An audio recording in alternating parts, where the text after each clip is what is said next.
Hello and welcome to my channel Desified Umme. So in this video I will be sharing with you guys some tips for all of the people who are coming to UK in near future or are recently landed here. So this is for all of you, and this video will explain to you guys that what are the few things that you should keep in your mind if you are a new immigrant here, which will help you to reduce the impact of cultural shock that you are gonna experience, and make it a lot more easier for you to adjust here. So when I first landed here in Scotland, there are few things that I felt as a cultural shock to myself, because I came from Pakistan and the culture there is a lot more different than what I was experiencing here as a newbie. So I took my time to adjust, and I took my time to understand why things are different, and I did it on my own. I didn't had any opportunity to understand that before landing or before arriving here. So I don't want that to happen with any of you, and I want you guys to understand these things beforehand and be prepared for your new life in Scotland. So let's get started. So the first and foremost thing for which you should be prepared is weather. So weather here is very, you can say sometimes it get a lot harsh, because we have winters in Pakistan, but they don't reach to this extent. So when I landed here, I landed in January, and that was the peak time for winters, and it was a lot more than I was expecting. So yeah, the first winters here are can be like troublesome. You find yourself adjusting to the weather. You might feel sick. You might find it difficult to do your basic work, go to work, do groceries and everything, because it's just not that it's raining. It rains also a lot in Scotland. So I'm specifically telling about the Scottish weather. It is very windy, it is very rainy, and it is very cold, especially in winters. So yeah, you can bear the cold, but the wind makes it worse when it is windy. So that's very make it a lot of more difficult to bear. So keep that in mind. Buy appropriate clothing when you land here, and you will be good. You will like take time to adjust, but then you will adjust and you will be good.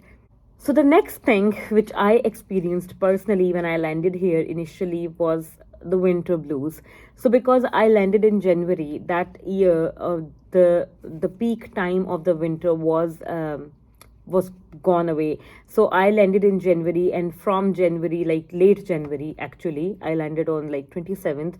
So after that, the days start the daylight time starts to increase. So I didn't got that the full experience of the winter in Scotland. But that year, that same year, when it starts to get wintry in late October and November, that was a lot more to digest, because the days here are become so short and so gloomy that you especially feel the winter blues.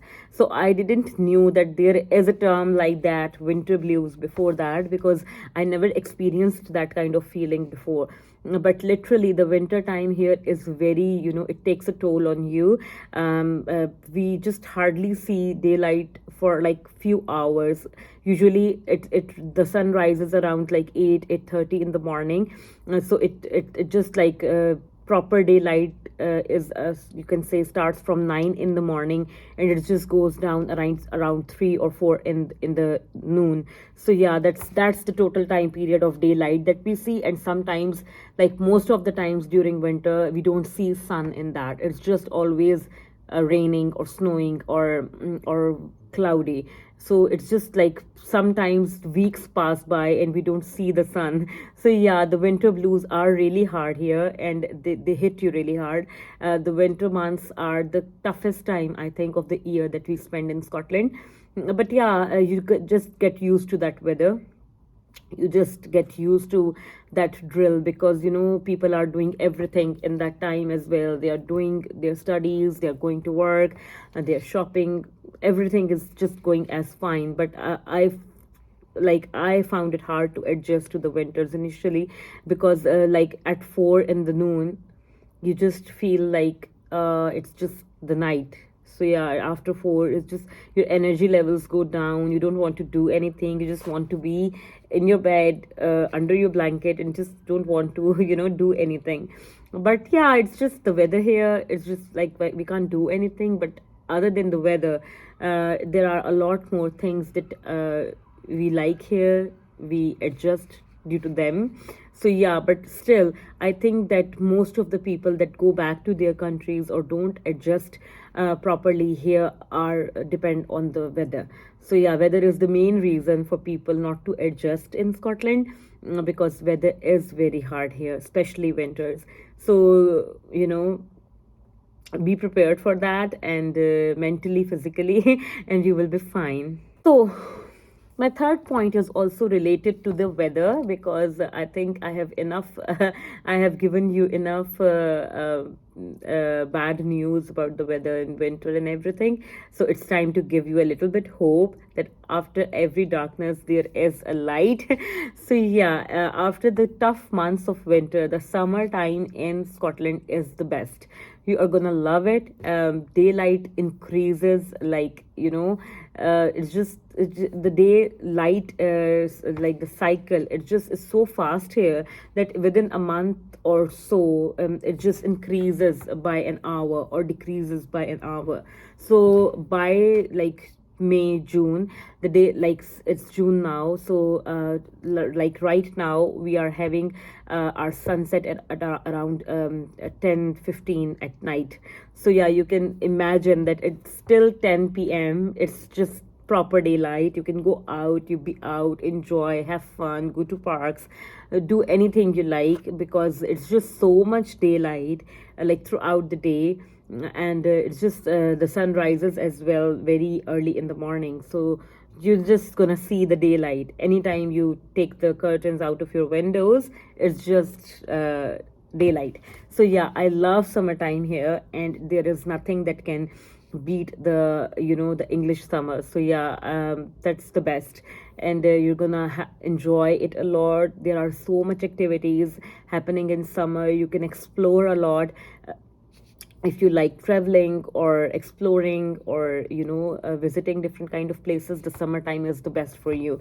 So yeah, I want to give you a hope that after the tough winter months, you're gonna enjoy it, and rest of the year is a lot more fun here in Scotland. Next thing for which you should be prepared for is the self-service thing. So in Scotland, as I have discussed in my previous video already, so in Scotland, but just be prepared that you have to do everything on your own. It's just not about the cooking and stuff that I have already told you, but I'm just talking from the perspective of if you are going out for any kind of task that we are usually not used to. Because in Pakistan, let's say if I'm going to bank, I will go to the cash counter to give my, if I want to deposit money, or if I have any other query, I will go to a representative sitting there in the bank, and they will, cater to my needs, and they will listen to what I want and then do it. But here in banks, there is no such thing. You go to bank and you have to do it on your own. There are machines installed in every bank. You are going to deposit your cash or checks through them. You're going to take your money out through them. Unless and until you have a very important or specific kind of query, you are not going to be treated by some bank representative. It's all of the things that your queries, you have to do it on your own.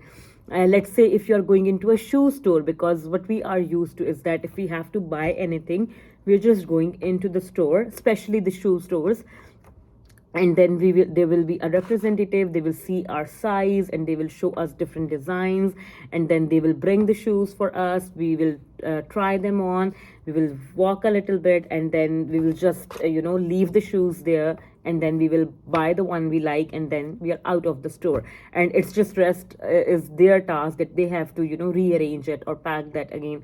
But no, not in Scotland, not in UK. You're going to a shoe store, there are the boxes lined up, different designs. You're going to see which one you like. You're going to the boxes, take your size out, try it on, see if you want to take it, and if you not want to take it, you're going to pack that into the box again, and then leave it where you have taken it out.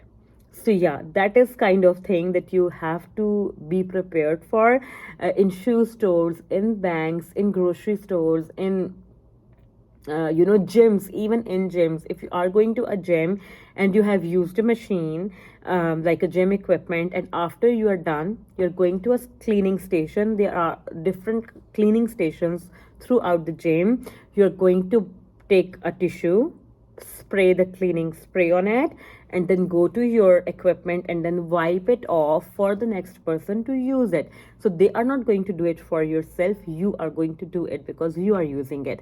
So it's just very self-sufficient kind of environment. It's a culture that is dependent on individuals, and they expect you to fulfill your duties toward your community, towards your society, and you have to do it.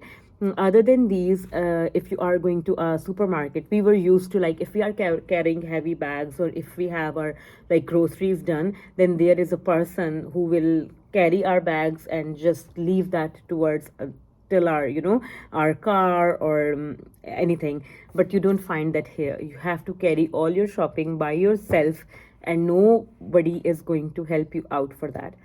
Yes, people have their manners. If you are going into a bus, or they will ask you if you need any help, but it's just not the store's duty to provide you with representatives to carry your shopping bags outside the store to put in your car. So be prepared for all of that. Leave that luxuries back home. We don't have that luxurious life here as we are expected to. Like, people back home think that we are living a luxury life here, or we are just having fun. It's not like that. It's very, very busy life. It's very, very self-sufficient life. You have to do everything on your own. Yeah, so also, if you have bought groceries, there are self checkouts in stores. You just go to them, scan your groceries, do self checkout, pay for your groceries, and they trust you with that, because people don't usually cheat here. If you have bought groceries, they expect you that you have paid for them in full, and are not, doing any kind of that kind of things that we used to see back home. That if people are allowed with that leverage, if people are allowed with that freedom of doing things on their own, they might abuse it. They might use it in a wrong way. They might try to do misconduct or anything. But people trust you, and they expect you that you are doing the right thing. So yeah, be prepared for that. Next thing that you should be prepared for, especially for all the students who are coming here, is that here in Scotland or in England, people used to call others by their names, not with their titles. So, like we are used to back home, we call our teachers ma'am or sir, or even in offices, we used to call sir, ma'am. Writing emails, we used to write proper, like dear respected sir or respected ma'am or anything like that. Here we don't do all of that. Here it is just the names. Like to my supervisor, I just directly write hi B or hi D or anything, and it's just like informal kind of way, but still respect is there. It's just they prefer to call you to call them by their first names, but it's just you don't have to show a disrespect towards them. It's just that the culture is like that, and they don't expect you to call them sir or ma'am or anything. So yeah, I find it really cool. I initially found it difficult to adjust, because it was a habit of my lifetime of educational system, that I spontaneously call them like sir or ma'am. But they just like look at you like that, and they, no, no, no, just tell the name. So yeah, it's good, but it's different. Next thing, if you are coming to Scotland, be prepared to greet people and be involved in some kind of conversation, because people here are so polite and so nice in Scotland. I can't tell you, like, these are the nicest people I have ever seen. The Scottish people, I'm talking about the Scottish people specifically. They are the nicest I have ever seen. And they will, if you are on a bus stop, if you are on a train station, if you are just walking on the roads, and if they are crossing you, they're gonna give you a smile. They're gonna smile at you. They're gonna say you hi. Or if you are in a bus together and you have a kid, like mine, who loves attention, and who just she just, wherever she goes, the whole crowd just turns towards her and sees her.